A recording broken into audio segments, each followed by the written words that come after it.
जय जोहार, नमस्कार। दैनिक छत्तीसगढ़ चैनल देख रहे हैं आप। मैं हूं आपके साथ अभिजीत कुमार और करते हैं आज की खबरों की शुरुआत सबसे पहली बड़ी खबर के साथ। इससे पहले छत्तीसगढ़ से अगर आप और देखना चाहते रोजाना छत्तीसगढ़ के समाचार तो नीचे लाल कलर का सब्सक्राइब बटन दिया है, जिसे दबाकर चैनल को आपको सब्सक्राइब करना है।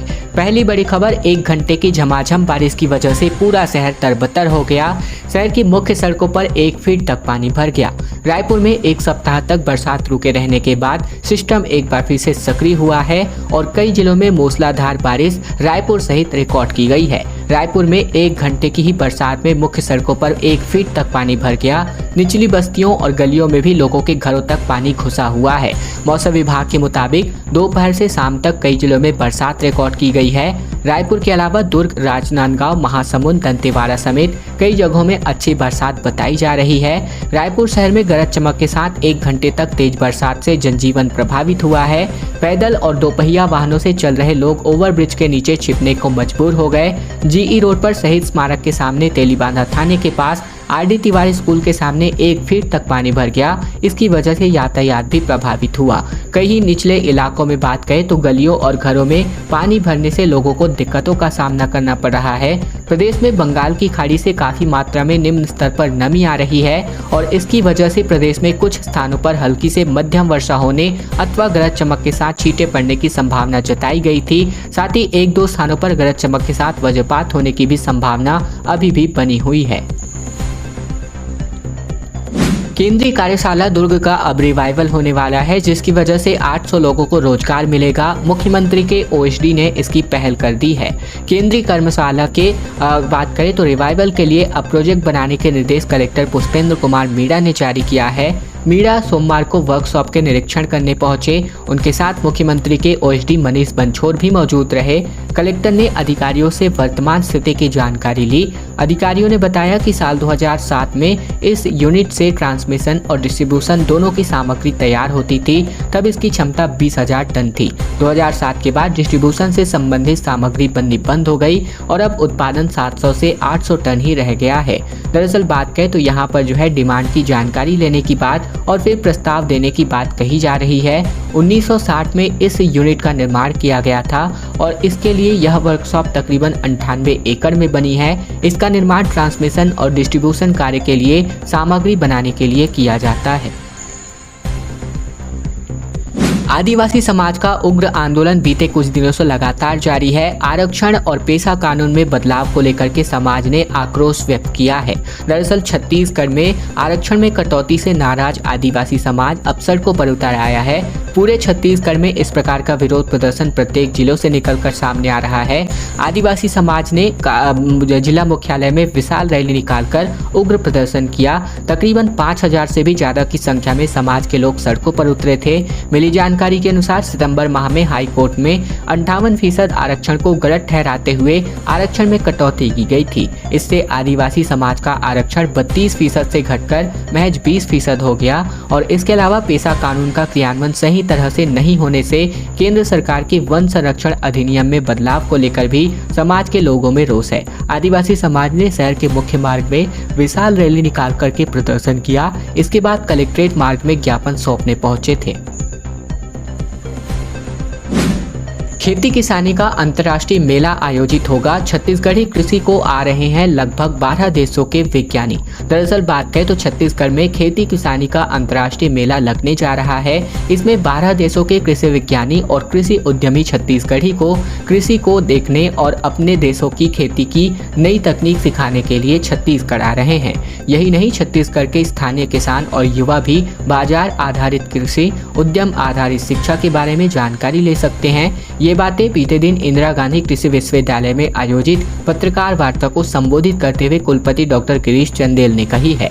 चंदेल के मुताबिक बदलते दौर में कृषि का स्वरूप अब बदल चुका है। बाजार आधारित कृषि और उद्यम आधारित शिक्षा समय की जरूरत है। इसके लिए इंदिरा गांधी कृषि विश्वविद्यालय की ओर से अंतर्राष्ट्रीय कृषि मड़ई एग्री कार्निवाल का आयोजन 14 से 18 अक्टूबर तक विश्वविद्यालय परिसर में किया जा रहा है। इसमें विभिन्न देशों के कृषि विज्ञानी आकर नई तकनीक और छत्तीसगढ़ के उत्पादों को अंतर्राष्ट्रीय बाजार देने पर मंथन करेंगे।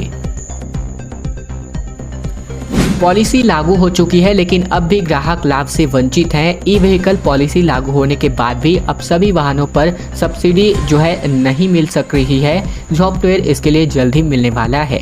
दरअसल छत्तीसगढ़ में ई व्हीकल पॉलिसी जुलाई 2022 से तो लागू हो चुकी है, लेकिन तकनीकी कारणों की वजह से इलेक्ट्रिक व्हीकल खरीदने वाले जो भी ग्राहक हैं, इनको इस पर मिलने वाली सब्सिडी और अन्य छूट का लाभ नहीं मिल पा रहा है। लोगों की परेशानियों को ध्यान में रखते हुए परिवहन विभाग ने स्पष्ट किया है कि सॉफ्टवेयर तैयार होने के बाद जल्द ही ऐसे सभी वाहन मालिकों को पॉलिसी के अंतर्गत दी जाने वाली छूट का लाभ मिलने लगेगा। दूसरी ओर राज्य सरकार ने पेट्रोल डीजल की बढ़ती कीमतों को ध्यान में रखते हुए प्रदेश में इलेक्ट्रिक व्हीकल को बढ़ावा देने के उद्देश्य से ई व्हीकल पॉलिसी तैयार की है, लेकिन इससे संबंधित सॉफ्टवेयर अब तक तैयार नहीं हो पाया है, जिसके कारण इलेक्ट्रिक वाहन खरीदी करने वाले इसका लाभ नहीं ले पा रहे हैं। और अब बात आरक्षण पर विधानसभा का सत्र बुला सकती है छत्तीसगढ़ सरकार। मंत्री कवासी लखमा ने कहा कि 17 को कैबिनेट में इसके लेकर चर्चा होगी। राजनीतिक लड़ाई की जमीन तैयार हो चुकी है। छत्तीसगढ़ में सरकार आरक्षण मामले पर विधानसभा का विशेष सत्र बुला सकती है। इसकी जानकारी खुद आबकारी मंत्री कवासी लखमा ने साझा की है। बताया गया कि 17 अक्टूबर को राज्य कैबिनेट की बैठक में इस प्रस्ताव पर चर्चा होगी। अगर सहमति बन गई तो सरकार इसी महीने एक दिन का विशेष सत्र बुलाएगी। इस सत्र के साथ ही आरक्षण मुद्दे पर राजनीतिक लड़ाई की जमीन भी तैयार हो जाएगी। दरअसल आबकारी मंत्री कवासी लखमा ने प्रेस से चर्चा में कहा कि हमारी सरकार इस मामले को लेकर विधानसभा का विशेष सत्र बुलाने की तैयारी कर रही है। इस मामले को 17 अक्टूबर को कैबिनेट की बैठक में रखेंगे। कवासी लखमा ने आगे कहा कि आरक्षण मामले को भाजपा ने अच्छी तरीके से कोर्ट में नहीं रखा। मंत्री लखमा के मुताबिक इसकी वजह से आदिवासी समाज को नुकसान हुआ है। सर्वे शुरू हो चुका है 5G तकनीक सेवा को लेकर। नवंबर में उपकरण लगेंगे, जनवरी में टेस्टिंग होगी और 5G सेवा रायपुर और दुर्ग में मार्च महीने से दोनों देशों के 50 टॉप 10 शहरों में अब शामिल हो चुका है। दरअसल छत्तीसगढ़ के मोबाइल यूजर्स को मार्च 2023 से 5G इंटरनेट सर्विसेज मिलनी शुरू हो जाएगी। रिलायंस जियो ने देश के जिन 100 शहरों में इस सेवा का शुरू करने का प्लान बनाया है, उसमें रायपुर, बिलासपुर, दुर्ग, भिलाई और इनमें से टॉप 50 प्रायोरिटी यानी कि प्राथमिकता वाले शहरों में रायपुर और दुर्ग को रखा गया है, जहां मार्च से 5G सेवा शुरू कर दी जाएगी। इसके लिए रायपुर में सर्वे शुरू कर दिया गया है। जियो के अफसरों ने बताया कि 5G नेटवर्क से मेड इन इंडिया उपकरणों को इंस्टॉलेशन नवंबर माह में शुरू होकर दिसंबर तक चलेगा। जनवरी में इसकी टेस्टिंग हो जाएगी और अगर सब समय पर रहा तो मार्च माह से इस सेवा की शुरुआत हो जाएगी। जियो के अलावा 5G के लिए छत्तीसगढ़ में एयरटेल ने भी तैयारी शुरू कर दी है। छत्तीसगढ़ में 5G सेवा के लिए जियो और एयरटेल दोनों ही अपने 4G टावरों को हाई क्वालिटी उपकरणों से अपग्रेड करने जा रहे हैं। इसके बाद जरूरत पड़ी तो नए टावर भी लगने वाले हैं। स्वच्छ वायु सर्वेक्षण के लिए अब रैंकिंग होने वाली है। रायपुर समेत प्रदेश के 4 शहरों में वायु गुणवत्ता सही नहीं है। अब इसे सुधारने के लिए केंद्र ने एक वर्क प्लान मांगा हुआ है। छत्तीसगढ़ की राजधानी रायपुर और कोरबा, साथ ही भिलाई और दुर्ग समेत देश की कुल 131 शहरों में वायु की गुणवत्ता सही नहीं है। इन शहरों की वायु गुणवत्ता सुधारने के लिए केंद्र सरकार ने एक वर्क प्लान मांगा हुआ है, ताकि स्वच्छ वायु सर्वेक्षण में इन शहरों को बेहतर रैंकिंग मिल सके। केंद्रीय पर्यावरण, वन एवं जलवायु परिवर्तन मंत्रालय ने राष्ट्रीय स्वच्छ वायु कार्यक्रम यानी कि NCAP के तहत नगरीय प्रशासन विभाग से इसके लिए 4 शहरों की जानकारी मांगी गई है। रायपुर और कोरबा से प्राप्त हवा के नमूने का परिणाम और स्वास्थ्य के दृष्टिकोण से बेहद चिंताजनक है। इसके लिए न केवल प्रदूषण नियंत्रण बोर्ड बल्कि लोगों की सुरक्षा और वायु प्रदूषण से स्वास्थ्य प्रभावों को कम करने के लिए स्वास्थ्य विभाग को भी सतर्क रहने की जरूरत है, क्योंकि हवा में पाए गए हानिकारक पदार्थों का स्तर यहाँ ज्यादा है। राज्य स्तरीय शालेय क्रीड़ा प्रतियोगिता में शामिल होंगे छत्तीसगढ़ के 800 से भी ज्यादा खिलाड़ी। शुभारंभ आज होने वाला है। 22वीं राज्य स्तरीय शालेय क्रीड़ा प्रतियोगिता का शुभारंभ आज के दिन सुबह 11 बजे से स्थानीय शासकीय बहुउद्देशीय उच्चतर माध्यमिक विद्यालय अंबिकापुर के प्रांगण में होगा। शुभारंभ कार्यक्रम में मुख्य अतिथि विधायक लुंड्रा डॉक्टर प्रीतम राम तथा अध्यक्षता महापौर डॉक्टर अजय तिर्की करेंगे। कार्यक्रम के विशिष्ट अतिथि राज्य खाद्य आयोग के अध्यक्ष गुरप्रीत सिंह बाबरा, छत्तीसगढ़ आदिवासी स्थानीय स्वास्थ्य परंपरा एवं वनौषधि पादप बोर्ड के अध्यक्ष बालकृष्ण पाठक, 20 सूत्रीय कार्यक्रम क्रियान्वयन समिति के उपाध्यक्ष अजय अग्रवाल भी शामिल होंगे। साथ ही बात करें तो खिलाड़ियों के लिए आवासीय व्यवस्था बालक एवं बालिका के लिए अलग अलग जानकारी अनुसार रखी गई है। है। खिलाड़ियों के आवास स्थल से लेकर के खेल मैदान तक लाने ले जाने वाले वाहन व्यवस्था कराई गई है। रायपुर में WWF जैसी फीमेल रेसलर्स की फाइट देखने को मिली। एक दूसरे को उठाकर पटका, लात घूंसे चले भारतीय पहलवानों ने विदेशियों को धूल चटा दी है। छत्तीसगढ़ की राजधानी रायपुर में लोगों ने WWF जैसी फाइट देखने को मिली। इस फाइट में पुरुष पहलवानों के अलावा महिला पहलवान भी रिंग में उतरी। यहां भारतीय पहलवानों ने एक एक करके विदेशी फाइटर्स को धूल चटा दिया। मैच के दौरान जमकर लात घूंसे भी चले। अब बात करें तो कुछ रेसलर्स को तो सिर फट गया और वहीं महिला रेसलर्स एक दूसरे को पटक पटक करके मारते नजर आई। दरअसल राजधानी के बलबीर सिंह जुनेजा इंडोर स्टेडियम में बीते दिन फ्रीक फाइटर रेसलिंग यानी कि FFW का आयोजन किया गया था। इस रेसलिंग में भाग लेने के लिए नेपाल, अमेरिका और दूसरे देशों के खिलाड़ी भी पहुंचे हुए थे। कुल 8 दिन से भी ज्यादा मुकाबले यहाँ पर खेले जा चुके हैं। किसान के घर जयवीरू ने भोजन किया और कबीरधाम में अब मेडिकल कॉलेज खोलने की घोषणा की गई है। मुख्यमंत्री भूपेश बघेल के द्वारा CM ने कलेक्टर के कहा कि यहां पर भूमिहीन मजदूर को न्याय योजना का लाभ अवश्य दिलाएं।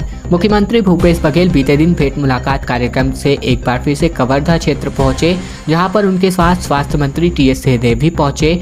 सिंहदेव कवर्धा के प्रभारी मंत्री हैं, लेकिन इस बार पहली बार हुआ है जब जयवीरू की यह जोड़ी भेंट मुलाकात का मंच साझा कर रही हो। इस बार उनका दौरा कबीरधाम जिले की कवर्धा विधानसभा सीट पर केंद्रित है। वहां झलमला में उनकी चौपाल आयोजित करी गई। इसके बाद CM समेत कई मंत्री, कलेक्टर ने सहसपुर लोहारा में किसान के घर में भोजन किया। कबीरधाम जिले को मेडिकल कॉलेज की सौगात भी मिल चुकी है। दरअसल कबीरधाम जिले में के कवर्धा विधानसभा क्षेत्र में भेंट मुलाकात कार्यक्रम के दौरान जिले को मेडिकल कॉलेज की सौगात दी गई है। मुख्यमंत्री ने कहा कि अंचल में एक नया मेडिकल कॉलेज खोला जाएगा और राहुल गांधी ने अपने कवर्धा प्रवास के दौरान लोगों की मांग पर कबीरधाम जिले में मेडिकल कॉलेज खोलने का वादा किया था। इस बात को भी उन्होंने याद दिलाया।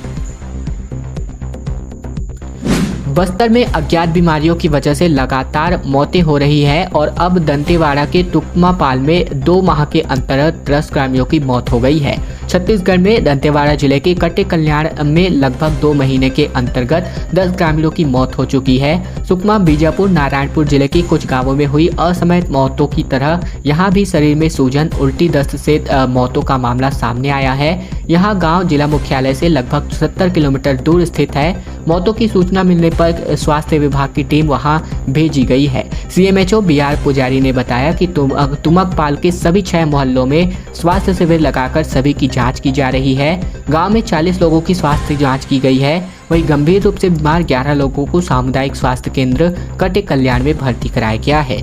खैर दोस्तों, आज की खबरों का सिलसिला बस ही तक का था। अगर आपको यह वीडियो पसंद आए तो वीडियो को लाइक कीजिएगा। चैनल पर नए हैं तो चैनल को सब्सक्राइब भी कर लीजिएगा, ताकि प्रतिदिन की महत्वपूर्ण खबरें, छत्तीसगढ़ के समाचार बिना किसी रुकावट रोजाना हम आप तक पहुंचा सके। तो चैनल जरूर सब्सक्राइब कीजिएगा।